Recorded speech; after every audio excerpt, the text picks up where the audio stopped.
Hello and welcome to the Quibber channel. I am Jason, your host. Let's talk about diabetes. Food.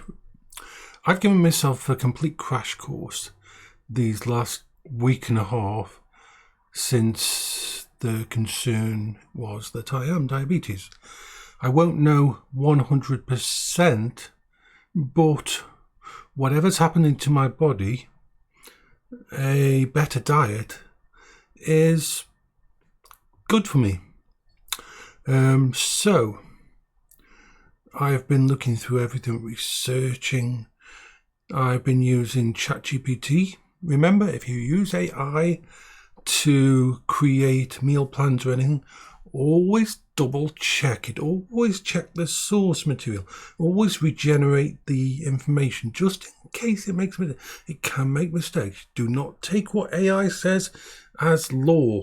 Make sure you check. But as data gatherer, it's brilliant. You can say, give me a list of diabetic friendly vegetables that are also high in potassium and the best way to cook them and how much potassium they have in them, because I have low potassium.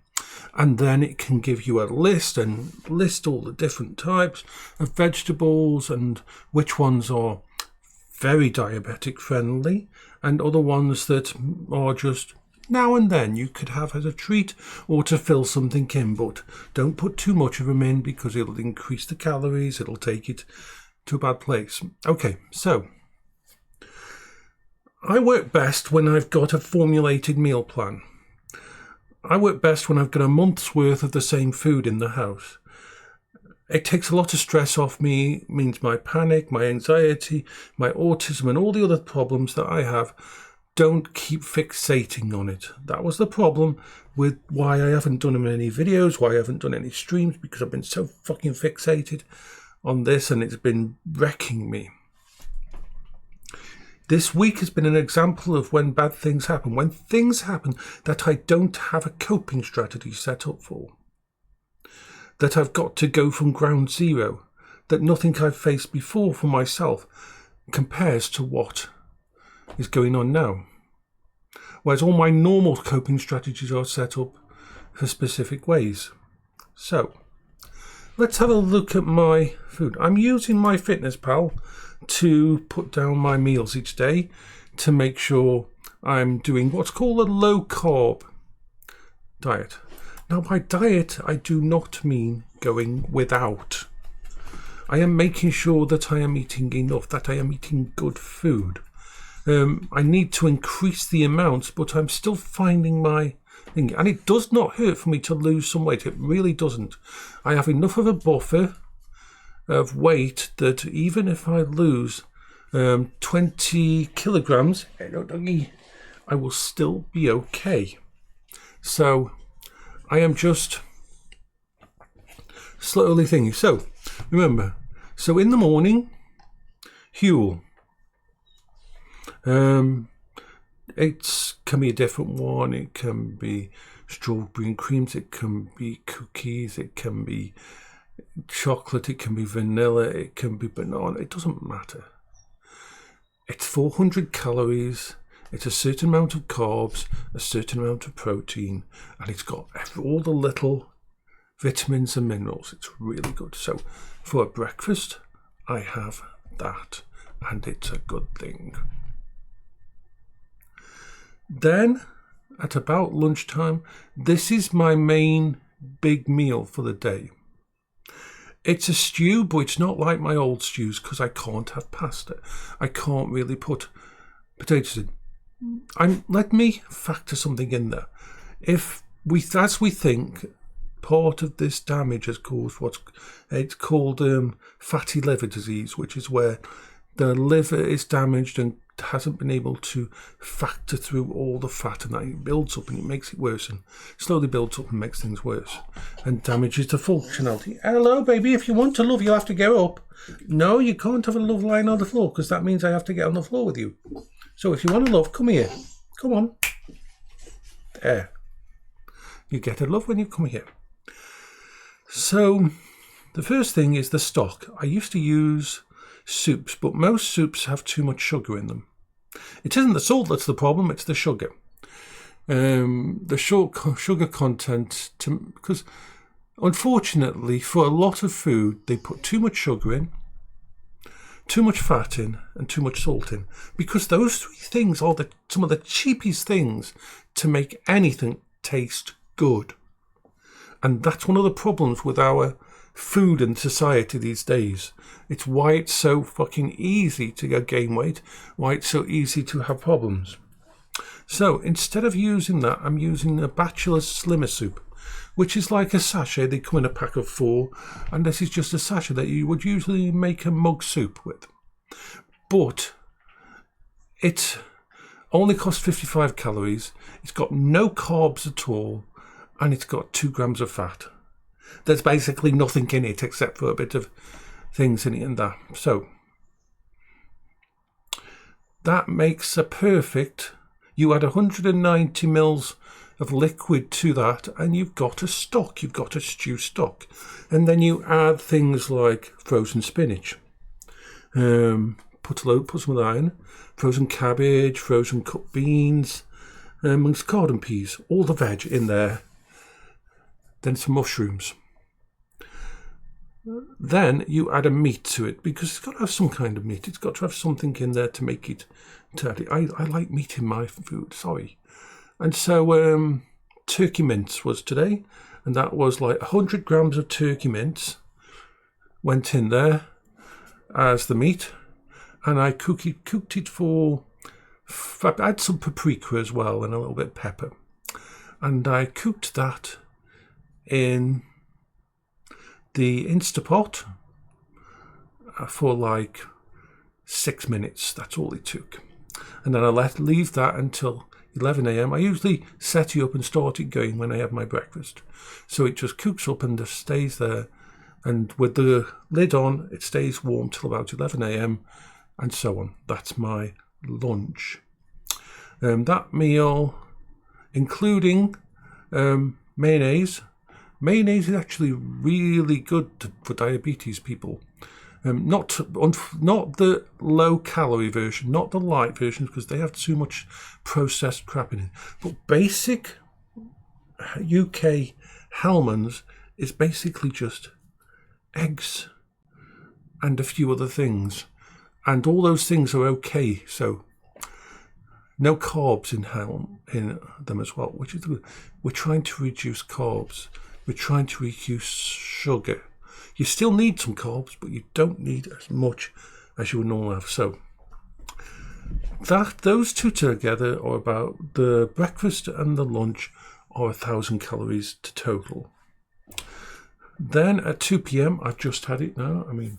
I just had it a little bit early because I wanted to do this. It's 1:43, and that is a Huel mac and cheese pasta. It's their savoury thing where it's once again 400 calories. It's got 53 carbs, which is moderate, and it's pretty good carbs in it as well. Once again, all the kind of nutrients you need, all the kind of things are in there, and so that takes it to 1,400 calories. Now for tea, I am at 5 p.m. I will be having a little, well, it's like a snack actually.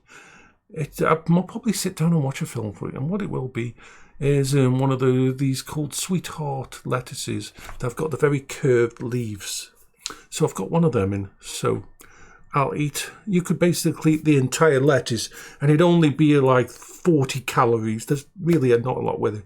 It has some nice fibre in it, and that which helps with it.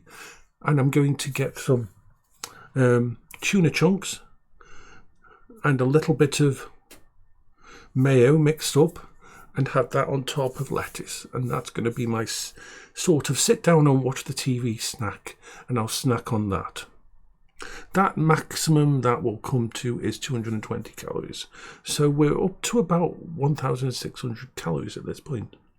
And then there's one more meal of the day, and that's going to be, I'm going to fry up some mushrooms, a little bit of turkey mince, some green cabbage, and a tiny bit of cheddar cheese.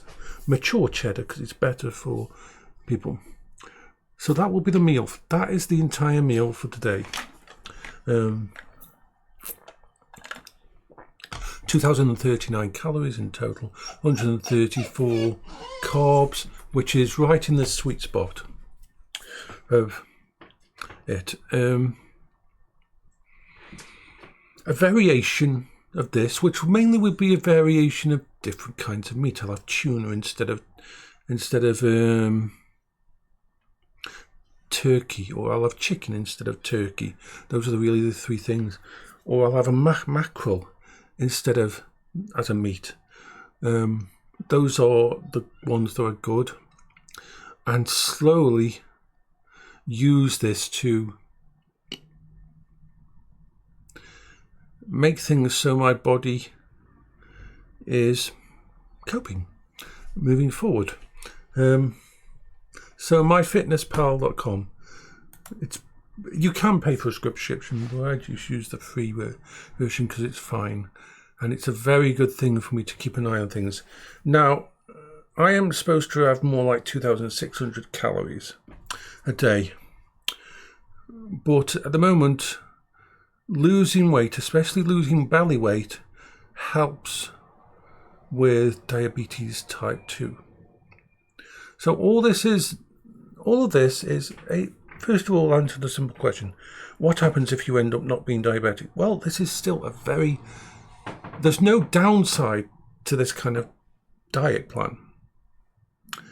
There's no downside to reducing certain types of sugar. There's no downside to reducing fat a bit in your diet. There's no downside to eating more fibre and stuff like that. So actually, no matter what, the results from when I go in next week and have all the results, and they're doing lots of tests and knowing more what's going on, the downside isn't really there no matter what. This change will do me good in the long run. But this is the reason I needed to get this all sorted and get it working was, like I said, I work best when I've got a set plan, when I've got a set way of doing things, when I don't have to worry about it every day, when I've got a month's worth of food in that I can just relax and say, it's okay, no matter what happens, I've got this in. And so I'm doing what I can.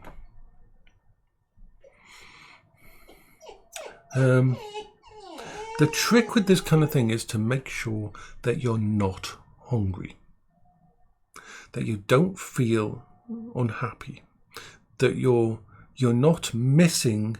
Of course I'm going to miss pizza, I'm missing Chinese, I'm missing fish and chips and all the fucking things like that, and the cake and everything, but I was already partially on this way of doing because of my GERD problems with my stomach. So it's been a massive thing because stuff like pasta, I have an entire cupboard full of pasta. I have a month and a half worth of pasta and about 2 months worth of ramen. I can't fucking touch that stuff now. That stuff is going to go to, it isn't going to go to waste. Brit Monkey, next time he comes down, can take it all away, and he and pass it out through his family, and yeah. So that's one of the big stresses been sorted. And I will keep an eye on things, and remember, I'm not doing this in a vacuum. I've had my blood tests. I've had a talk to the diabetic nurse. She came and talked to me last week, and then this one is the big set of blood tests early in the week, and then later in the week, as soon as they get all the results, they'll want to see me as soon as they see those things, and we'll move on from there. So I'm in a more structured, my coping strategies are starting to formulate around my new situation and life. And I'm really hoping like I said, the best case scenario is it's diabetes and we can control it via food. And even maybe put it into remission. Other than that, it's just might have to try new medication, might have to add other things. Life is just like that. But yeah, I'm good. I'm more focused. And I've also, but I'll talk about it in another video. I'm going to put another video on because I've got enough energy to do vlogs. The difference in me when my coping strategies kick in and I can do that. What's up with you, Zaki? Why do you keep whining about stuff? You should be happy.